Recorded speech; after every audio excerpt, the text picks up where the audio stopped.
Human rights is, geez, that's a good question. Human rights. Oh, that's definitely. Wow. Права человека. I don't even know how to give that a definition. I would probably have to do a little bit of homework or something. Any right that I think just as a normal, human, any. The rights that humans have. Oh, that's a very large debate. Menneskeret kan betyde mange ting. Tú le puedes preguntar a 20 personas y te van a dar 20 diferentes opiniones. Non saprei, una domanda complicatissima. Yes, we just take them for granted that they're there, but we don't even consider what they are.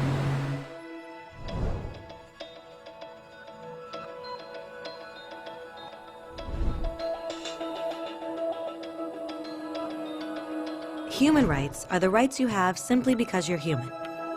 It's how you instinctively expect and deserve to be treated as a person, like the right to live freely, to speak your mind, and to be treated as an equal.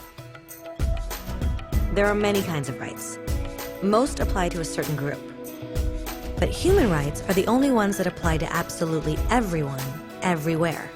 That means kids, old people, poor people, basketball players, garbage men, rappers, teachers, Africans, Indians, Albanians, Christians, Muslims, Kabbalists, atheists, your mom, your dad, your next door neighbor, and you all have the exact same human rights.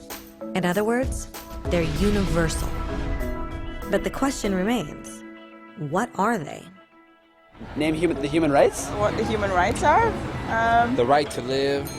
Equality between all peoples. Right to religion, the right to... Is there supposed to be a list somewhere I should be aware of?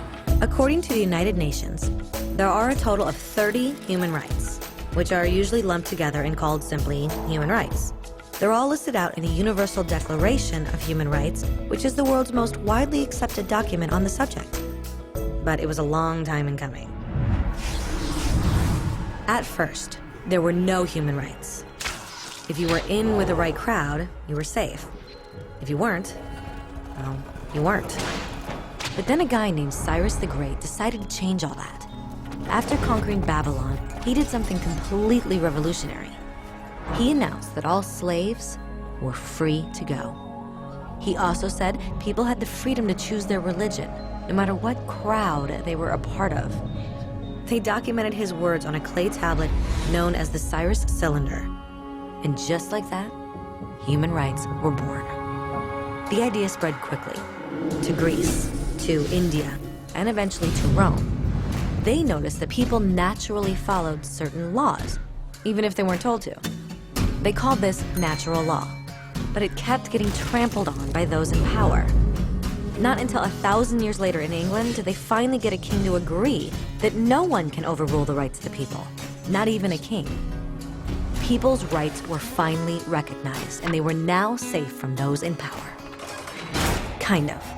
It still took a bunch of British rebels declaring their independence before the king got the point that all men are created equal. Which isn't to say he liked the idea, but he couldn't stop them, and America was born. The French immediately followed with their own revolution for their own rights. Their list was even longer, and they insisted that these rights weren't just made up.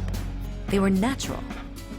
The Roman concept of natural law had become natural rights. Unfortunately, not everyone was so thrilled. In France, a general named Napoleon decided to overthrow the new French democracy and crown himself emperor of the world. He almost succeeded, but the countries of Europe joined forces and defeated him. Human rights was again a hot topic. They drew up international agreements, broadly granting many rights across Europe. But only across Europe. The rest of the world somehow still didn't qualify. Instead, they got invaded, conquered, and consumed by Europe's massive empires. But then a young lawyer from India decided enough was enough. His name was Mahatma Gandhi, and in the face of violence, he insisted that all people of Earth had rights, not just in Europe. Eventually, even Europeans started to agree. But it wasn't going to be that easy. 2 world wars erupted. Hitler exterminated half the Jewish population of Earth in horrifying Nazi death camps. And all told, 90 million people died. Never had human rights been so terrifyingly close to extinction. and never had the world been more desperate for change. So the countries of Earth banded together and formed the United Nations. Their basic purpose was to reaffirm faith in fundamental human rights, in the dignity and worth of the human person. But what were human rights? Were they the proclamations of Cyrus, the natural laws of Rome, the declarations of France? Everyone seemed to have a slightly different idea of what human rights should be.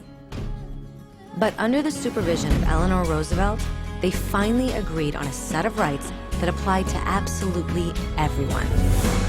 The Universal Declaration of Human Rights.